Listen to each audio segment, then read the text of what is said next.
6 ekor ke 30 ekor itu 3 tahun saya kerjakan sendiri, dari mulai ngarit, membersihkan kandang dan lain sebagainya. Baru kita meng-hire orang itu setelah masuk tahun keempat, setelah populasi kita di 50-an. Saat ini kita punya populasi baru 250-an. Per hari produksi susunya baru di kisaran 120-an, 120 liter. Tapi kalau untuk dikumpulkan dari kandang-kandang mitra, kurang lebih total sekitar 420 per hari sama kandang sini. Jadi rata-rata per minggunya itu 3.500-an liter lah.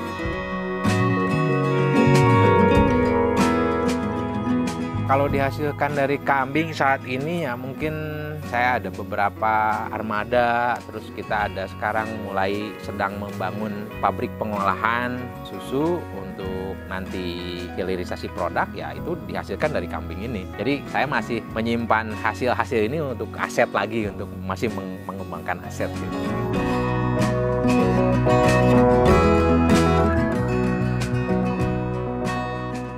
Bismillahirrahmanirrahim. Assalamualaikum warahmatullahi wabarakatuh. Perkenalkan, nama saya Yuda Yusuf Daniel. Saat ini berusia 38 tahun. Saya berasal dari Kampung Rancawiru, Dusun Pasir Kadu, Desa Petir Hilir, Kecamatan Barekbek, Kabupaten Ciamis. Saya adalah owner sekaligus pimpinan dari perusahaan peternakan kambing perah Pure Fresh Dairy Farm yang bernaung di bawah PT Puja Agro Lestari.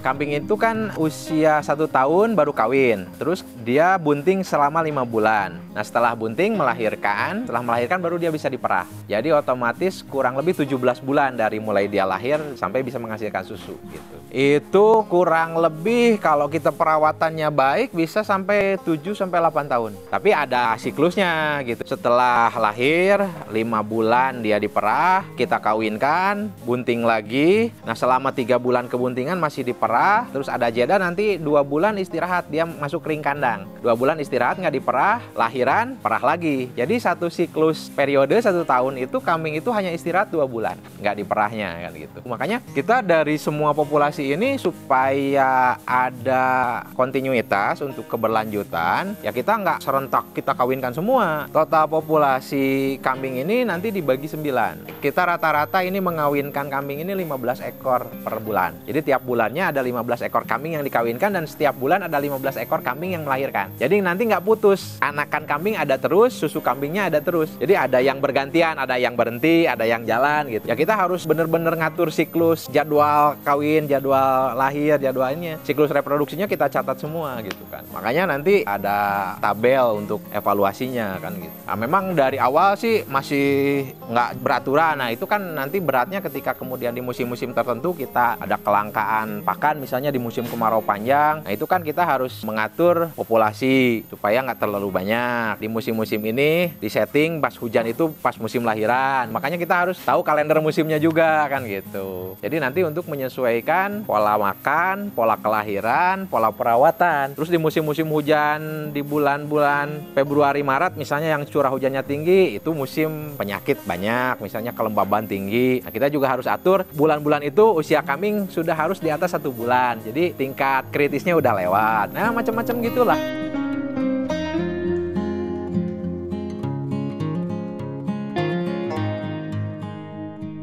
Jadi kalau dunia peternakan, dunia pertanian itu sebenarnya bagi saya sudah menjadi sesuatu yang melekat. Jadi orang tua saya petani, kakek saya juga petani. Kakek saya dulu adalah peternak kerbau. Zaman dulu itu untuk pengolahan sawah, untuk pengolahan lahan-lahan itu menggunakan kerbau. Nah, kakek saya itu punya kerbau 2 untuk membajak sawah-sawah warga. Jadi, sejak kecil saya sudah akrab dengan ternak, saya sudah akrab dengan tanah, dengan sawah. Jadi, suka dibawa sama kakek saya. Terus, bapak saya juga seorang petani, peternak juga. Saya dikasih domba waktu itu sama bapak saya supaya diurus, ya saya pulang sekolah itu ngarit. Jadi, masa kecil saya itu akrab dengan dunia tani tani dan ternak. Nah, cuman seiring perjalanan waktu, setelah memasuki usia remaja, sekolah menengah, lulus, sudah tidak lagi menarik kan gitu. Jadi mungkin karena ada asupan informasi, ada pergaulan dengan yang lain, sehingga kemudian sejak SMA itu sudah terlupakan dunia tani ternak itu ya. Setelah lulus SMA ya sama halnya dengan kawan-kawan yang lain, saya merantau ke Jakarta, merantau ke Surabaya, ya bekerja dengan seperti layaknya orang lain, ikut di perusahaan orang kan begitu. Saya dulu di Surabaya di perkapalan, jadi anak buah kapal. Terus kalau di Jakarta saya ikut orang ngurus IO.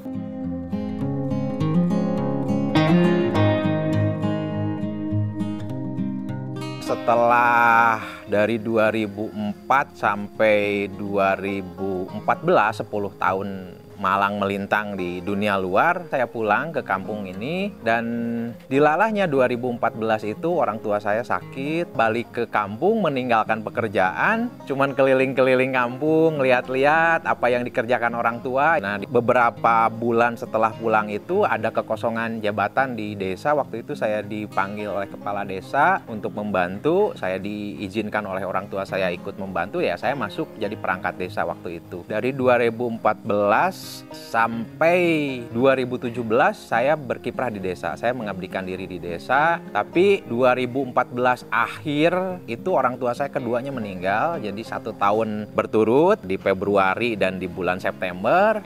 Ya akhirnya dengan berat hati saya mengajukan pengunduran diri kepada Pak Kepala Desa. 2017 saya mulai merintis usaha peternakan. Nah, tapi pas di desa juga kita udah ada lah coba-coba gitu kan. Ada nanam palawija, ada nanam ikan, terus kita juga ada pelihara bebek, ada pelihara burung puyuh, petelur, jadi diunggas, dan semuanya bangkrut, semuanya nggak ada yang jadi kan gitu. Akhirnya kita memutuskan kambing, karena saya teringat di masa kecil saya itu dari kelas 6 SD saya sudah dikasih amanah oleh orang tua saya untuk ngangon kambing kan gitu ya. Akhirnya saya setelah disetujui oleh Pak Kepala Desa pengunduran diri saya membelikan sisa uang yang saya punya itu semuanya saya belikan kambing 6 ekor. Jadi mulainya 6 ekor, saya punya kandang bekas kandang bebek di atas kolam, itu kosong, saya manfaatkanlah untuk merawat 6 ekor kambing itu. Saya rawat sendiri. Selama 1 tahun, dari 6 ekor itu sudah jadi 15. Lah kok kata saya nggak usah ngemodal lagi kan gitu. Artinya dengan hanya mengandalkan tenaga, mengambil rumput kan gitu. Ini bertumbuh, artinya kan ada penambahan dari sisi nilai aset yang dulu misalnya saya beli 6 ekor itu sekian ribu misalnya, sekarang jadi ada penambahan nilai dengan pertambahan jumlah sekian lah. Akhirnya saya fokuskan untuk mulai mempelajari kan gitu. Nah kalau misalnya dulu ternak kambing itu kan saya nggak ada orientasi kemana kan gitu. Yang penting ada aktivitas lah dulu pasca pensiun dini itu kan gitu. Akhirnya saya memutuskan untuk beternak kambing perah dari 2020 setelah populasi kita ada di 30-an ekor ya saya mulai mengkhususkan diri untuk terjun di kambing perah. Saya mempelajari bagaimana cara perawatan kambing perah, apa jenis kambing yang bisa diternakan untuk perah, pakannya seperti apa, perawatan kesehatannya seperti apa, pengelolaannya seperti apa. Mulai terus-menerus setiap harinya belajar tentang itu.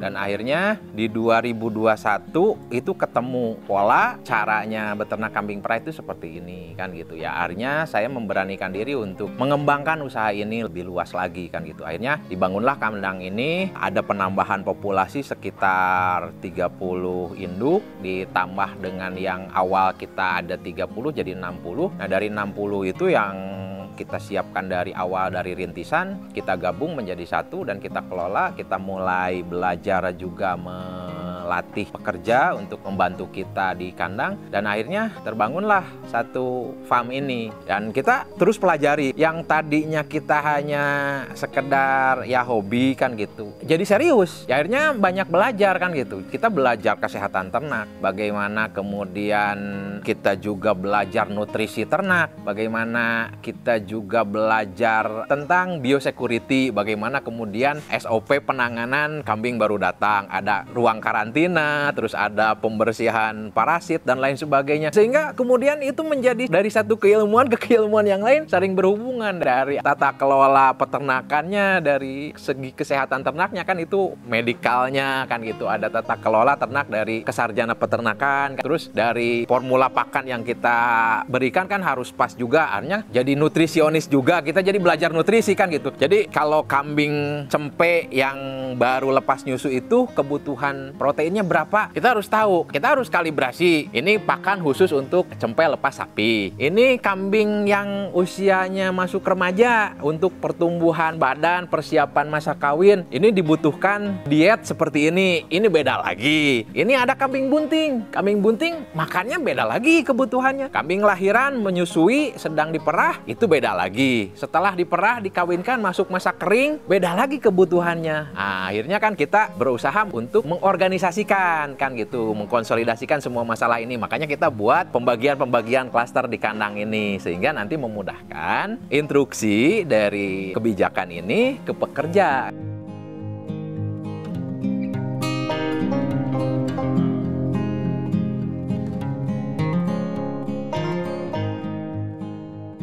Saya menerapkan satu kebijakan di kandang ini untuk anak-anak kandang, untuk mitra-mitra yang bekerja di kandang ini tidak boleh melakukan kekerasan terhadap ternak. Jadi kita harus melakukan perawatan sebaik mungkin. Jadi kalau misalnya ternak digiring ke tempat pemerahan itu harus diarahkan dengan lembut. Dia harus digiring dengan baik, tidak boleh dihardik, tidak boleh dipecut. Karena apa? Karena kalau misalnya dia stres, makannya kurang, sakit, nah itu kan aset kita. Terus misalnya dengan pemerahannya ugal-ugalan, dia ada bakteri yang masuk tidak higienis, kena mastitis, ambingnya bengkak, sakit, mati, rugi kita kan gitu. Selain itu juga dengan perlakuan-perlakuan yang baik, saya meyakini itu akan menghasilkan hasil yang baik. Susu yang dihasilkan oleh kambing-kambing yang sehat, kambing-kambing yang bahagia, kambing-kambing yang tidak stres, itu akan memberikan efek yang baik buat produk yang kita hasilkan nantinya ke depannya. Sehingga kemudian slogan kita Pure Fresh Dairy for Happiness,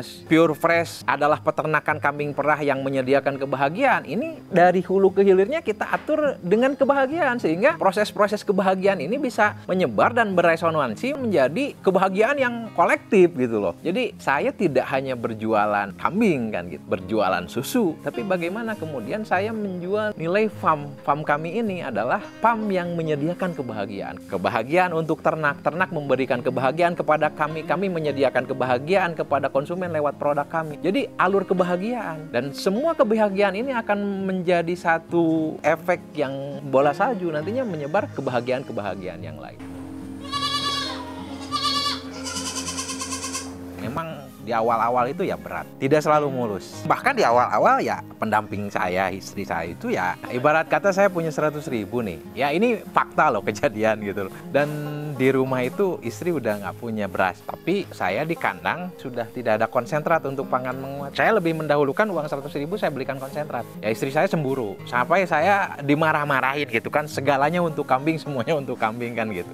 Bahkan ketika memulai ternak itu dari 6 ekor itu kan belum menghasilkan apapun. Hanya menambah jumlah saja. Dari aset iya mungkin bertambah, tapi nggak ada penghasilan. Nah saya dilalahnya untuk menghidupi diri saya dan istri saya itu hanya berjualan bibit rumput. Nah waktu itu kan ketika peternakan di Indonesia ini kan sedang tumbuh kembang lah gitu kan. Waktu itu kan orang udah mulai ketika beternak itu harus menyiapkan kebun rumput. Nah saya kebetulan waktu itu punya kebun rumput pakcong namanya. Jadi saya jualan bibit pakcong untuk menghidupi kehidupan saya.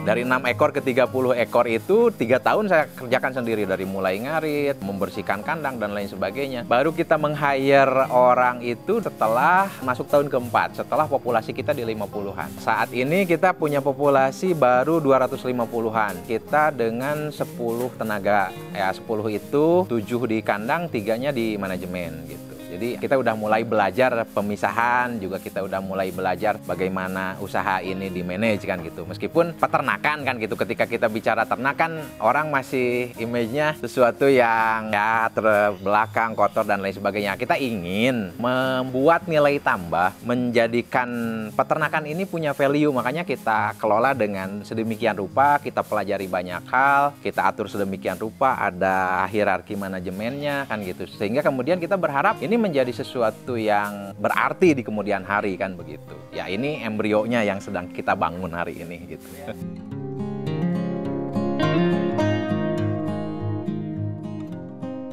Saya di sini sekarang per hari produksi susunya baru di kisaran 120-an, 120 liter. Tapi kalau untuk dikumpulkan dari kandang-kandang mitra, kurang lebih total setoran dari mitra itu 300-an liter. Jadi sekitar 420 per hari sama kandang sini. Jadi rata-rata per minggunya itu 3.500-an liter lah. Untuk pemerahan itu 2 kali dalam sehari. Jadi pagi diperah itu kurang lebih jam setengah 7 sama nanti sore setengah 4. Nanti dari setiap kandang itu digiring masuk ke ruang khusus pemerahan. Jadi nanti pemerahannya kita udah menggunakan mesin, jadi langsung disedot pakai klaster pipa, jadi langsung masuk ke bucket penyimpanan. Jadi susunya tidak terpapar udara luar. Karena sifatnya susu itu menyerap bau lingkungan. Jadi kalau misalnya di lingkungannya ini ada bau kambing jantan, ada bau perengus kan gitu, jadi nanti keserap ke susunya, makanya harus aseptis gitu, benar-benar bersih gitu kan. Jadi si susu itu tidak terkontaminasi cemaran luar, jadi nanti hasil susunya baik.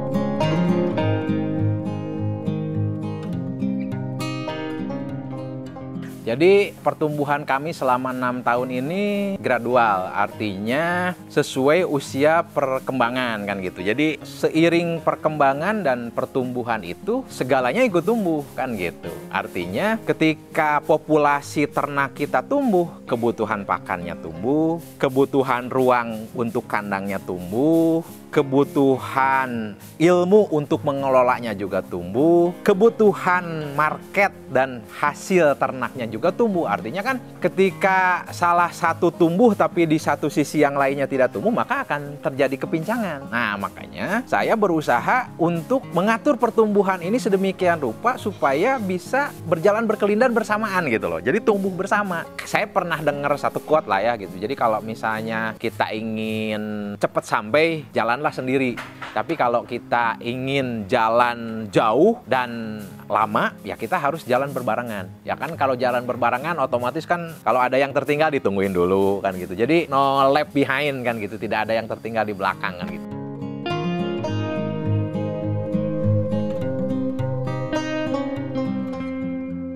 Kalau dihasilkan dari kambing saat ini ya mungkin saya ada beberapa armada, terus kita ada sekarang mulai sedang membangun pabrik pengolahan susu untuk nanti hilirisasi produk, ya itu dihasilkan dari kambing ini. Jadi saya masih menyimpan hasil-hasil ini untuk aset lagi, untuk masih mengembangkan aset gitu.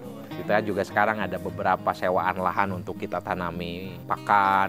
Sekarang kita udah punya sekitar 10-an mitra yang tersebar di Ciamis ini, ada di Rancah, ada di Raja Desa, ada di Sadananya, ada di Banyaranyar. Ya alhamdulillah lah dalam 2 tahun ini ada pertumbuhan gitu.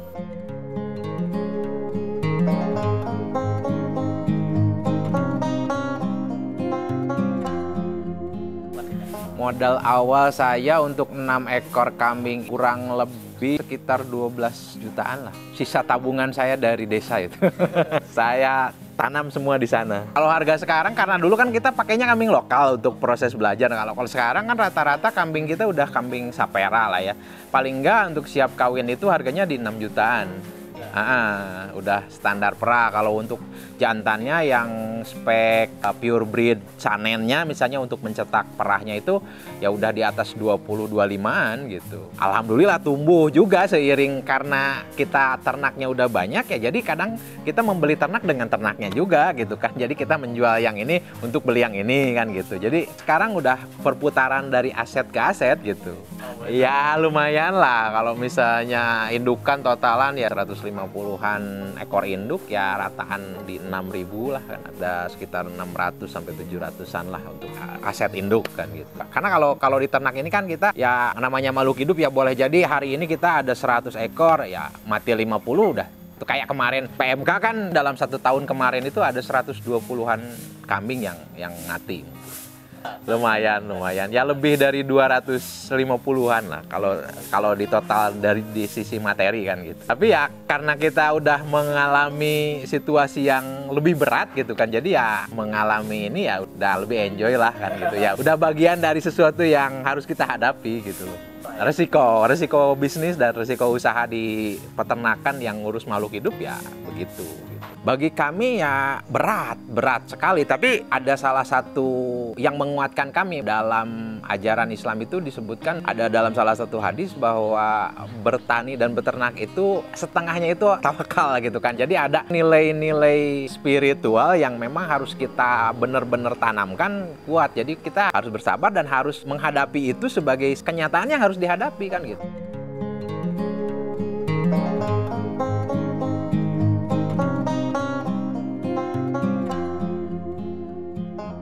Salah satu perbedaannya mungkin di susu kambing ini rendah laktosa pertama, kedua partikel susu kambing itu lebih halus, jadi lebih mudah diserap dan dicerna oleh tubuh. Jadi grade-nya itu susu kambing itu satu level di bawah ASI gitu. Jadi dalam proses penyerapan tubuhnya lebih cepat gitu. Jadi lebih mudah keolah lah kan gitu. Ya mungkin kalau yang sapi kan ada yang alergi, ada apa kan gitu. Kalau di kambing nggak ada. Jadi masuk untuk di semua umur dan di sebuah segmen gitu. Itu mungkin salah satu value yang berbeda kan gitu. Iya, harganya susu kambing ini lebih mahal daripada susu sapi karena ya value-nya berbeda. Selain juga dari sisi produktivitas dan sisi harga pokok produksi di kandangnya berbeda. Itu yang membedakan, kemudian ditingkatkan oleh value. Ya tadi yang kemudian orang karena value-nya itu membayar lebih mahal kan gitu. Pasar kita saat ini baru di Magelang sama Sleman gitu kan, di Jawa Tengah sana. Jadi kalau untuk yang dijual di sini paling teman-teman yang datang ke kandang, ada yang kunjungan eduwisata yang dari sekolah-sekolah, ya kita ada yang dijual dalam bentuk botol, cup, ada yang kita olah jadi yogurt gitu kan, itu sesuai permintaan, jadi kita buatkan itu. Tapi yang paling banyak sih kita untuk serapan industri ya kita kirim ke pabrik pengolahan gitu.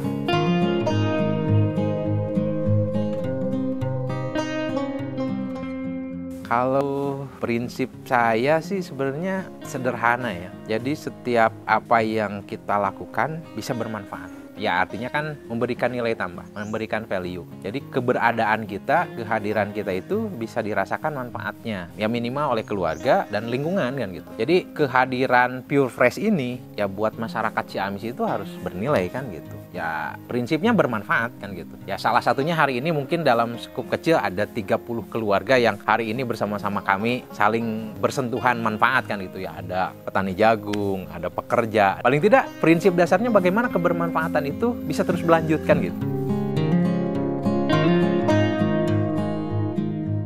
Jadi yang pertama harus ditumbuhkan itu ya passion dulu. Ya kita harus punya rasa cinta untuk aktivitas atau pilihan profesi yang kita pilih. Karena berat, kita akan menjalani bisnis ini berat. Kita menceburkan diri dalam bisnis itu akan menghadapi tantangan yang berat. Kalau tidak ada rasa cinta, kita tidak mungkin akan memperjuangkan kan gitu. Tapi kalau kita udah ada rasa cinta, anggang di teang, jauh di jugjug gitu, cekolot oke kan gitu. Jadi ya dengan rasa cintalah kemudian kita akan mempersembahkan yang terbaik. Saya Yuda Yusuf Dania dari Pure Fresh Dairy Farm. Ini naik kelas versi saya, temukan naik kelas versi kamu.